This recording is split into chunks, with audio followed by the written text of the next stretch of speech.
in his head. I still don't get algebra. You know, when I went to I agree. do my GED, I never did finish it. I would always get the right answer, but my problem was wrong.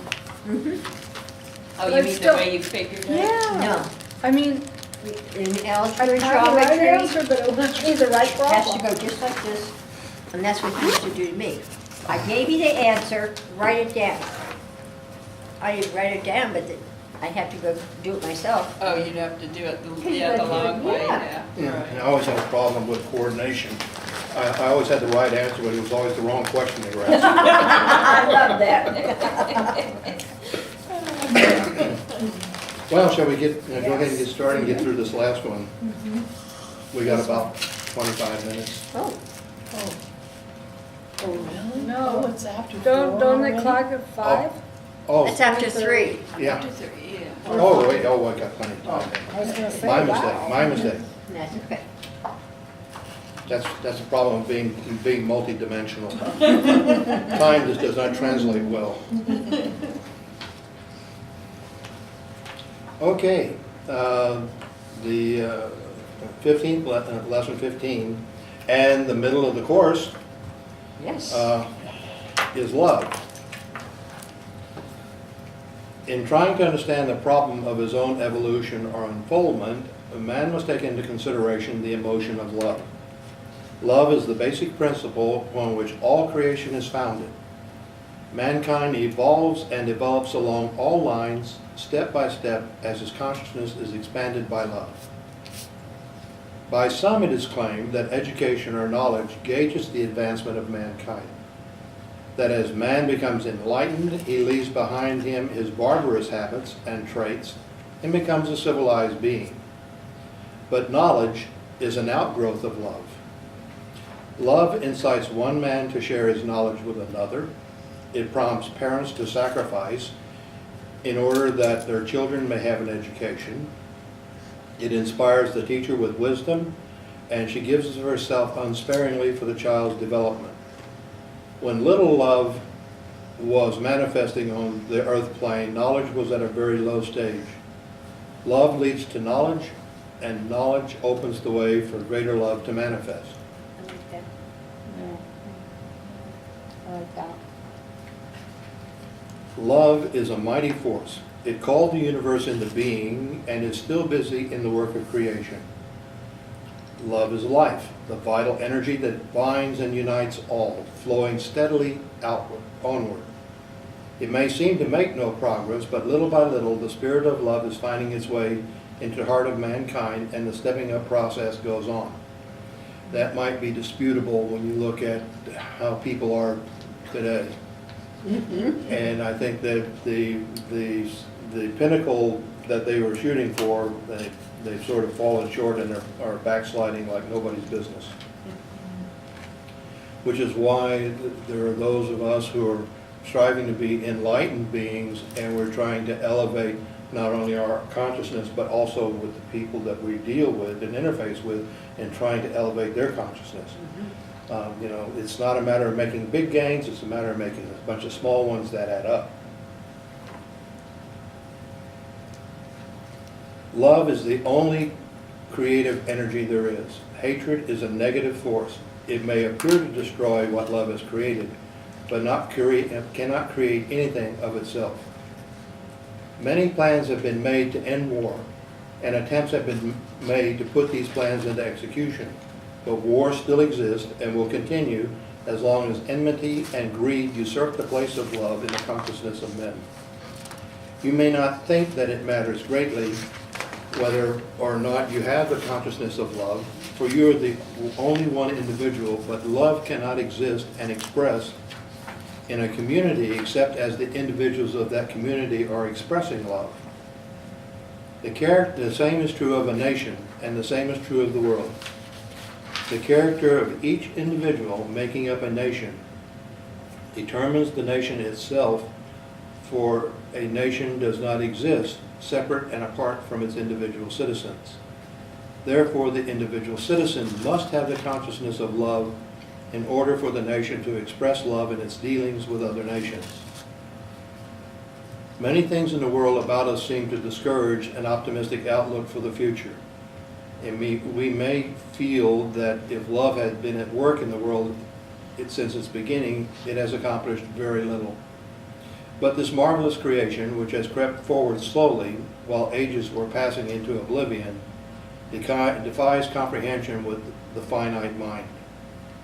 It's like taking 3 steps forward, 2 steps back. Our perspective is so limited that the most highly evolved human being has only a meager idea of the plan that universal mind is working out. Often it is impossible for the child to understand the actions of the father, for the latter is involved in business transactions that are entirely foreign to the understanding of the child. So it is impossible for us to comprehend the design of the infinite or to conceive of the processes by which the plan is being worked out. But we may be assured that all is well, that a perfect plan is being followed, and however slowly it may seem to operate, the result will be satisfactory, or at least we hope it is.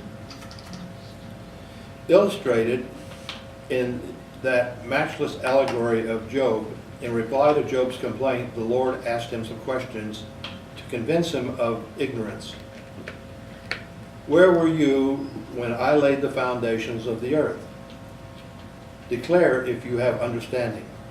Who has laid the measures thereof, if you know? Or who has stretched the line upon it? Whereupon are the foundations thereof fastened? Or who laid the cornerstone thereof? Many other profound questions were asked of Job until finally in his perplexity he cried out, I have uttered that I understood not. Things too wonderful for me, which I knew not. When Job came into the realization that the universe was all right, that it was only his own little world that was out of tune, he was ready to admit that fact, and the tide in his affairs turned, and harmony and prosperity began to manifest for him again. And that's an experience to go through. When you put ego aside and say, you know, I'm the stupid one here. Make me a servant.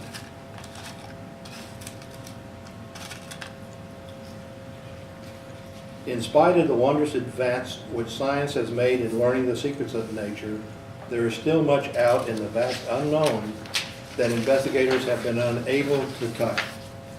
So much that seems to evade examination, that cannot be discovered by man while in his state of evolution.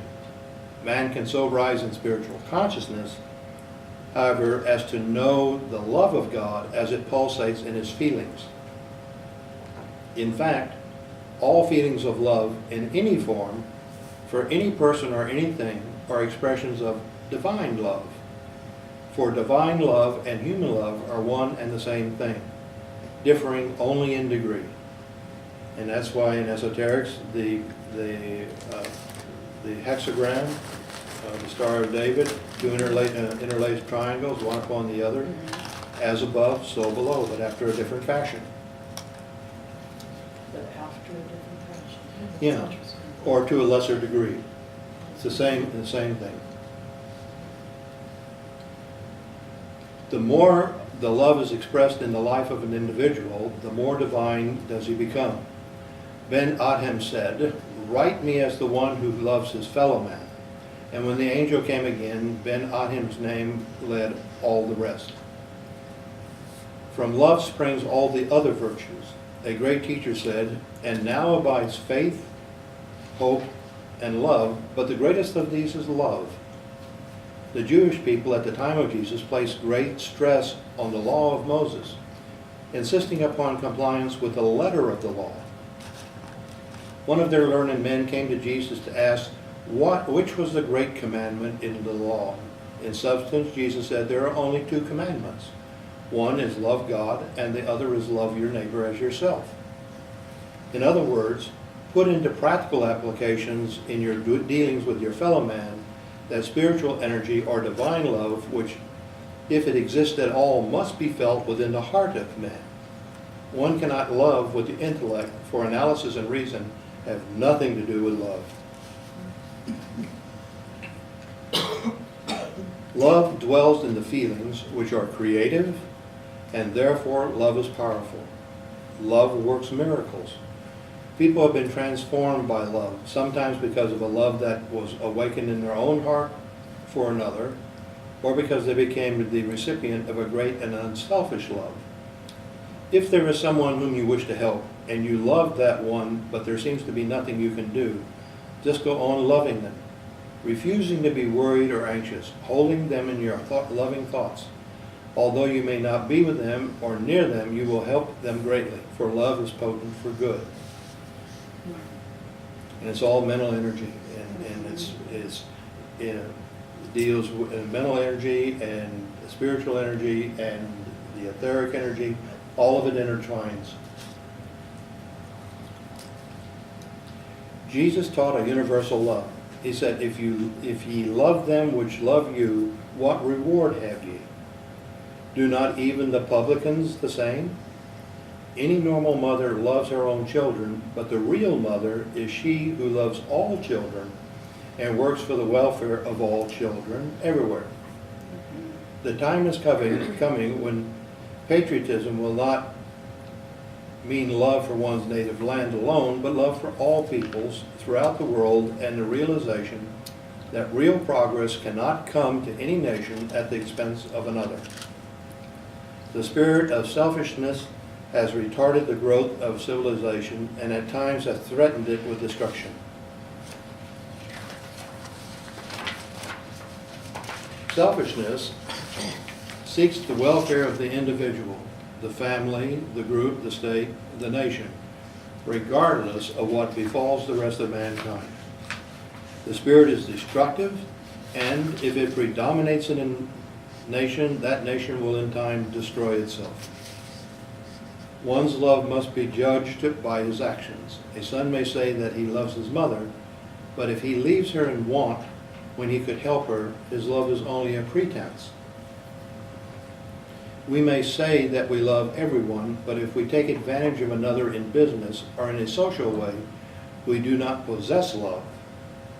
We may avow our love for God afresh each Sunday morning as we kneel in church, but unless we are expressing love in kindly service to those about us each day, we do not possess a consciousness of love. As stated in the beginning of the lesson, all creation is an emanation of love, the life force working upward and outward. Man, being the highest form of creation on this earth plane, leads the way. As love becomes the dominant factor in man's life, and as the entire world becomes more harmonious and peaceful, the lower animals will change in their characteristics and become gentler and more tractable. A dog takes on many of the characteristics of his master. If the master is gentle and kind, the dog is quiet and affectionate. An ill-tempered man has a vicious dog, and many times they vent their anger on each other. As a man rises in the consciousness of love, he takes all creation with him. He can speed up evolution or retard it by his own consciousness. Puts that responsibility on me. Yeah. Well, it's like, we have our blue healer, he's a European healer, and Sparrow will tell you that he's my dog. He's like his old man. Not fit to be in polite company.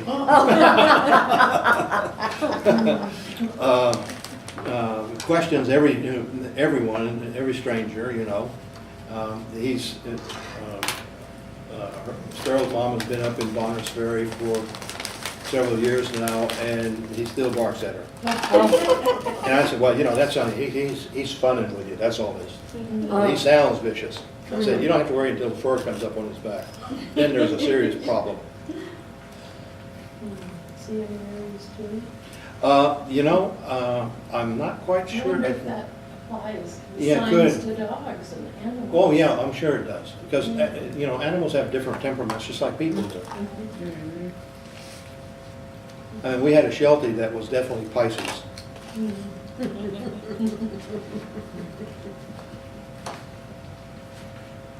Every day we are helped and strengthened by the love of those about us, and we are very susceptible to its influence. When we go into a store to make a purchase, the manner of the clerk as he waits upon us is noted. If he is gracious and seems to desire to serve, we involuntarily like to make our purchases at that store. This is the love in our nature responding to the same force in his. If he is cold and haughty in his manner, he repels us and we find another place to make our future purchases. If you would attract love, be loving. Do not be afraid of showing your feelings when occasion demands, but the deepest love must be felt and may be felt and often is without any display of the emotions. In all the relationships of life, a deep, unselfish love makes for harmony and peace, eliminating friction and creating a heaven upon earth. We are all united. God's love, human love, are all the same. It is like a mighty river with all its tributaries moving slowly but steadily to the sea. All the way through this course of study, we have been stressing the importance of the consciousness or feelings. Emphasis has been placed upon development of the right kind of consciousness. Paul wrote, "The greatest of these is love." So we would say, strive for the attainment of the consciousness of love, and you will find undesirable feelings disappear. So we will be adding to the statements of truth that we've already garnered the following.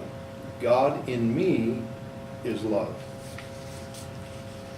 So we have the combination, I am peaceful, I have the power to think, I am in quiet meditation, I am contacting my good now, I am powerful, I am my own authority, I am the expression of the divine, the solution of my problem is an infinite mind, I am myself, I control my emotions, all is good, I give of myself, my faith is creative, I rejoice, God in me is love. Yep. Good. Wow, these were two big lessons. See, I've probably become, well, I'm a very affable fellow. Besides being a triple Aries. I'm very- Yeah, and it takes a very concerted effort to get my IRA. And I always attempt to dissuade someone from doing that. It's getting me nervous. I know in areas that you can teach. Oh, no, yeah. She's not here, but you're a good teacher.